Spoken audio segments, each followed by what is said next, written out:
Hello and welcome to this live screencast here on my channel. I'm Queen Raae and I am here to help you get the most out of Gatsby. If you enjoy this live screencast, I would love it if you could, subscribe and like and all that. And if you want to keep updated, you can sign up for my newsletter over at queen.codes. So in today's live screencast, we are going to look at how you can add external or third-party scripts to your Gatsby site. We're going to look at 3 different ways of doing this using onRenderBody in gatsby-ssr file, in the gatsby-ssr file, using React Helmet or document.createElement. Is this a...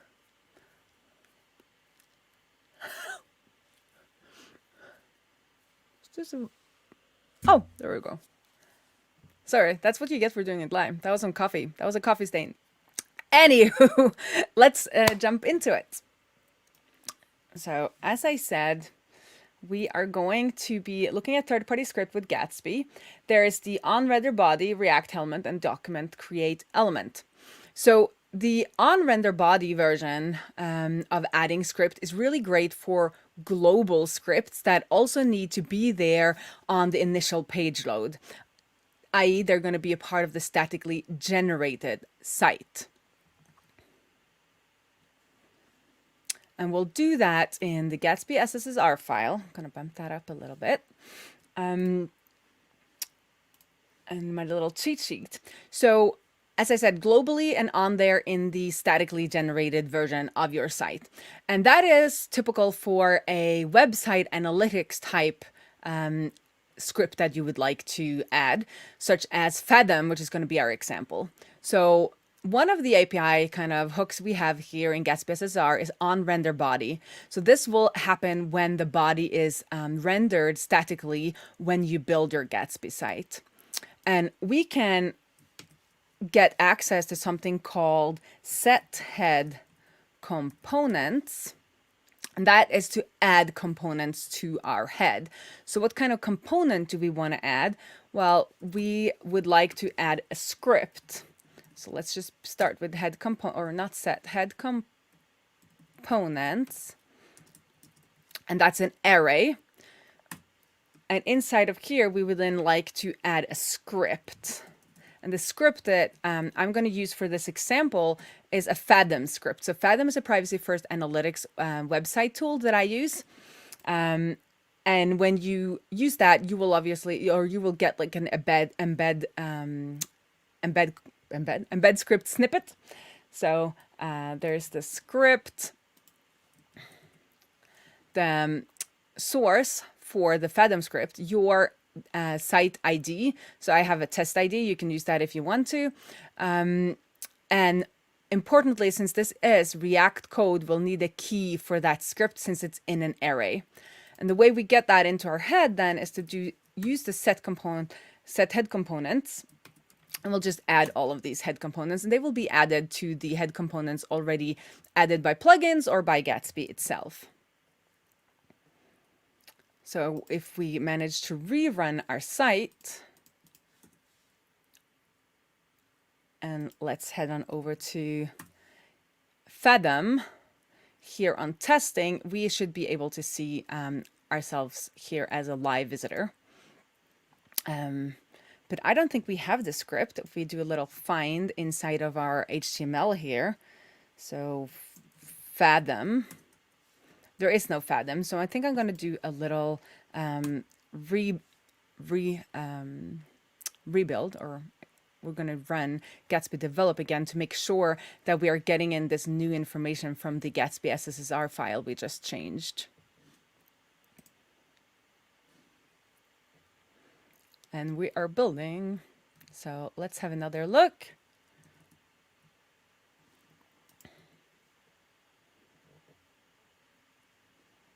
Do we have Fathom in here now? Yes, we have the, now we can see that at the end of the head here, we have a script tag with the Fathom script that we just added. And as you can see, one current visitor, that's us visiting our little example site.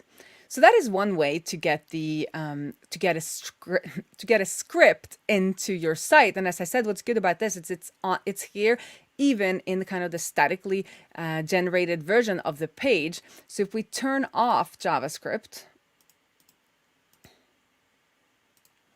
if we do JavaScript disable, and we rerun the site, like obviously nothing's going to happen because we are in dev. But if we see here, we still see that the script is added to the head, which means like this is a part of the statically generated version of the site. Okay, enable. Is it enabled again? Enable JavaScript. It should be. Okay, yeah, it's enabled again. So there you have it. That's one way of doing it. The other way of doing it, which will also give you the statically generated, have the statically generated script there for you, is using React Helmet. If you're already familiar with React Helmet, that's a way to kind of add things to your head. It's very good for SEO if you're going to add, you know, all of these meta tags and titles and social graph stuff. It's often good to use React Helmet as a way to do that. And Gatsby has a plugin that makes React Helmet work with their static site generation.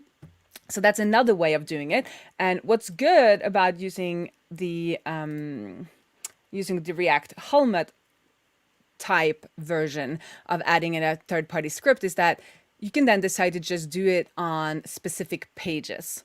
So let's say we wanted to embed a tweet. If we head on over there here and we do embed tweet, copy code, and then we'll try to add that to our React Helmet tweet page here inside of section. It's going to complain a little bit because the Twitter, it's not the line breaks here in Twitter are not closed. So let's do that. Oh, sorry. There are even more BRs in here. Let's get to the next BR. And then there's a third BR. Okay, so as you can see with the Twitter embed, it kind of, when you copy it, it adds this script tag. But if we head on over to our page, nothing really happens with that script. Let's just get our page, React Helmet example. So you can kind of see the script in here. But it's not, it's like, it's added with the JSX, React JSX, and it's not run. So any script that you add inside of your JSX, it's not going to be reloaded or ran or anything like that. So this doesn't work. So a way to do that then is to use the use React Helmet, as I said, and we could add it as a script like so, and it will complain because char set is not valid.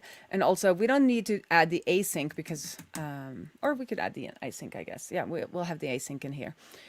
And if we now go back to our site, you'll see, oh, we got an embedded tweet.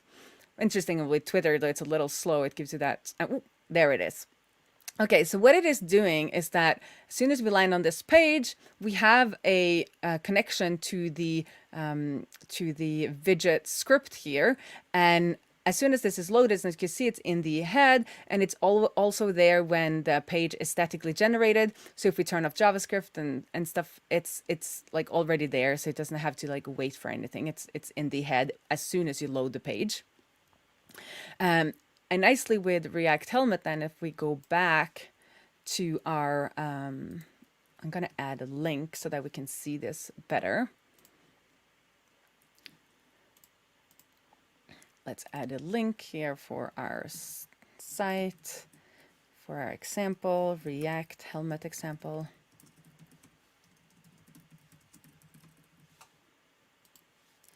And that's going to be what did I call it? Tweet page React Helmet. So if we go to the index page,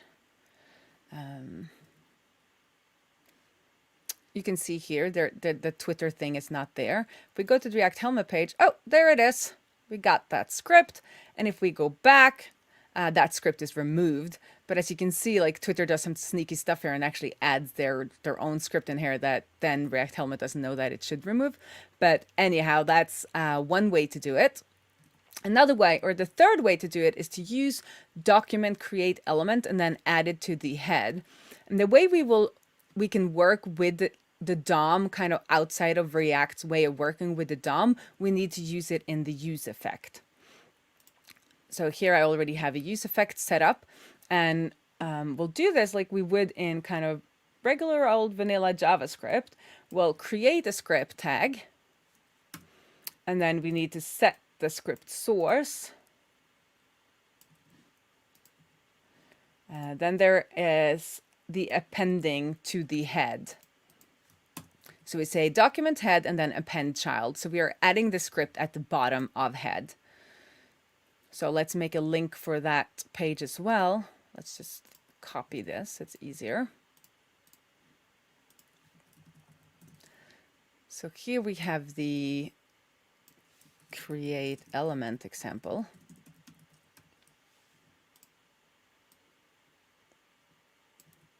Ooh.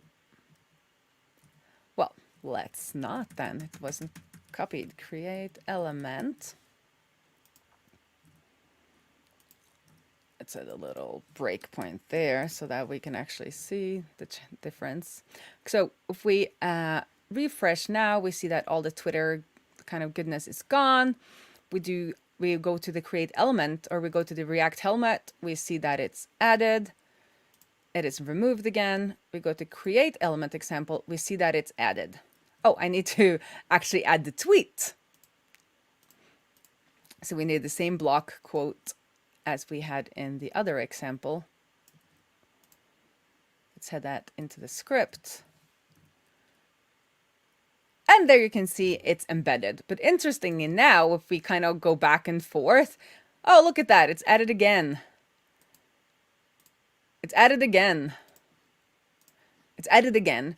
So one way to mitigate that would be to check to see if the script has already been added. And if it has already been added, you don't add it again. In that way, it will just stay there and it will be there on any page you go to. But often what is like good form to do when we use a use effect is that we return a cleanup function. So a way to remove this then is to do script remove as our cleanup function. And if we do so, let's refresh properly. Okay, we do create element example. You see it adds the little widget script and it removes it. And it adds it and it removes it. It adds it under here and it removes it. And what I just realized now, because I didn't see that Twitter is very sneaky and like adds in this little other JavaScript, external JavaScript here when we load, you know, their widget script. So we could also then maybe add a little more cleanup to our use function and actually clean up and remove this as well with, you know, we could find it and then remove it in our use effect cleanup. But I'm not going to do that live, but that was just a thought that came to me when I was working through this now. So let's do a little bit of a summary. So there are 3 ways of adding a external or third-party script to your Gatsby site. You can use onRenderBody inside of your gatsby-ssr file.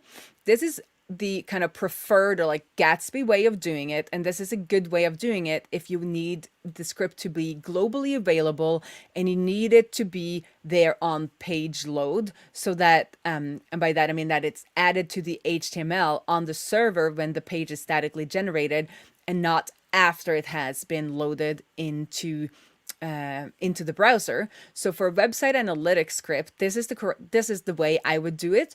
Then you make sure you get that initial page load in your analytics and it will always be available. But for something like Twitter and other embeds that often come like it adds a lot of stuff with their embed script, you want to be more mindful of where you add those scripts. And then we have two ways of doing that. We can use the we could use React Helmet and add it only to the pages that needs an embed, that only add it to the only to the pages that need that embed script to be available, as on this page where we have a tweet. The third way of adding a third-party script is using document.createElement, and this, in the same way as React Helmet, will then only kind of be included on the pages where you added. The difference is that here the script will be added after the page has loaded and actually kind of rendered in the browser, while if you use React Helmet, it will also be added in the statically generated version of the page. So that's 3 ways of adding third-party scripts. And obviously with this last method, you could also, add the script, create the element, and append the script when needed.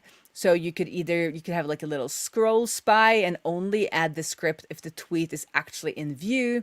You could have a button that then adds a script.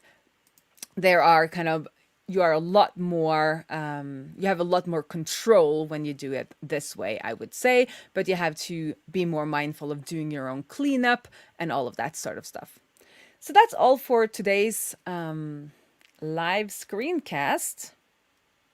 Ooh, I hope you enjoyed this. I hope you enjoyed it. I'll be back next week with another live screencast. Make sure you like and subscribe and sign up for emails if you want to stay updated. Thank you. Bye bye.